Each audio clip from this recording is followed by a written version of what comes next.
Hey, what's up, everybody? This is Purple from Last Sports Game, and I'm back here for another NBA preview for tonight's matchups. So, in the playoffs tonight, we have the Raptors and Magic playing in Orlando this game. We got the Indiana Pacers versus the Boston Celtics. This game's going to be in Indiana, and now the Blazers are going on the road to travel to Oklahoma City. So, here's what I'm looking for in the Raptors Magic.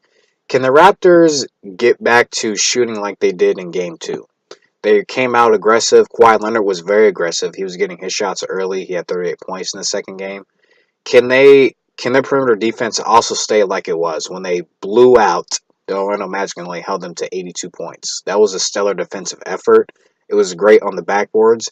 I still believe that Orlando had more rebounds, but or was it?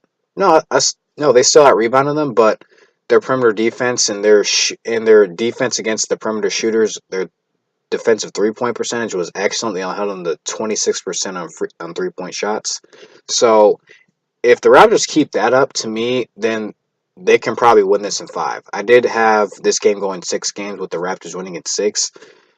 But after a few days of thinking about it, I think the Raptors can actually make this a quick series if their defense stays how it was. They're just competing, and they're making sure that their perimeter defense is on point like they did in Game 2. If you're able to limit the Magic to like how they were, just 9 3-point shots, and their 3-point percentage is low, then that's going to ultimately help their team.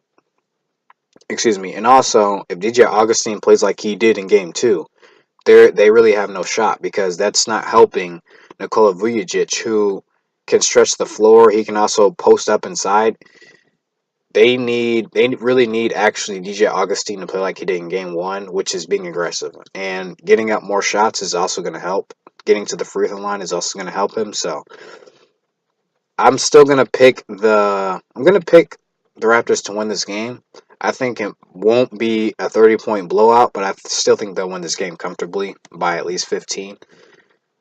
But I wouldn't be surprised if the Magic were able to pull something off like they did in Game 1 with their defense and how they played in Game 1. They could carry that over at home. Because splitting a series on the road is very important for a road team in a series. So I wouldn't be surprised if the Magic won, but I'm going to pick the Raptors to win this game. Okay, now Boston versus Indiana. I'm definitely going to pick Boston to win this game. I believe Game 2 was really a coming out for Kyrie Irving and Jason Tatum as a pairing. If they can score like they did, both averaging 25 plus, then to me they have a chance of sweeping Indiana.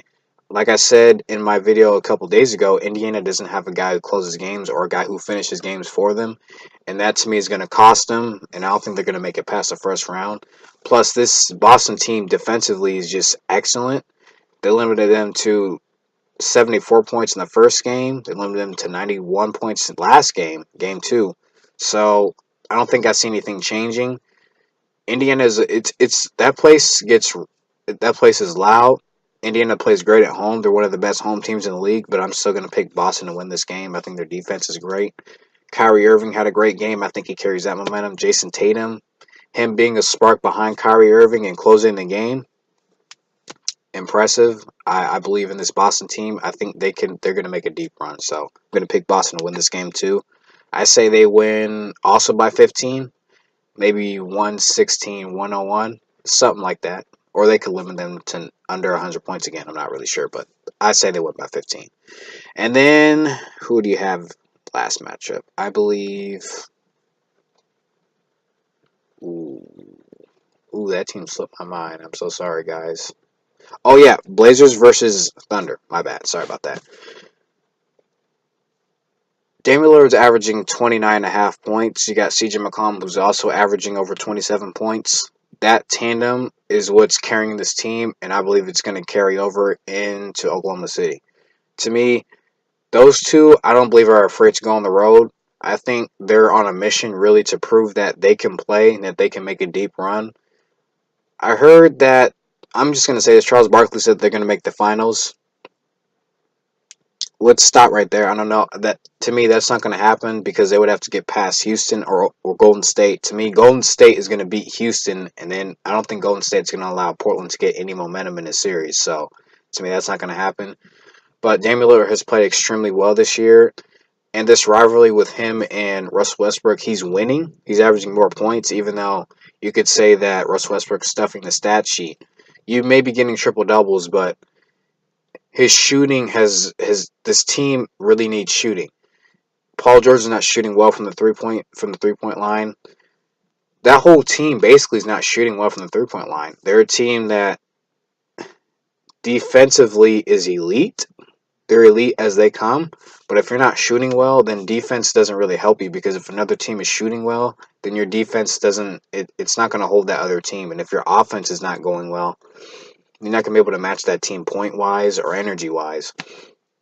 And while Oklahoma City also is great in terms of rebounding, to me their offense has just been really porous, and it's to me it's going to be their downfall.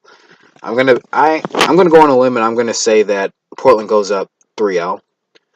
I think they're gonna carry over. Their defense has played extremely well in the first two games. I think they carry that over. Their shooting has been great. Their guys have come off the bench and provided a great spark. Myers Leonard, who was a surprise guy who came out when Enes Kanter got in foul trouble. He was very tough. He played Steven Adams very tough. Steven Adams is one of the toughest guys in the league. He sets great screens. He's a great offensive rebounder. And to be able to match him energy wise and to be able to make impact plays, to me is what really helped them go on that run and close out Oklahoma City in the last game. So I'm actually gonna look for Myers Leonard to keep doing that. But thank you guys for listening, to this video. I love breaking down NBA playoff stuff. This is really fun. And thank you guys for listening. I'll be talking to you guys again in another video.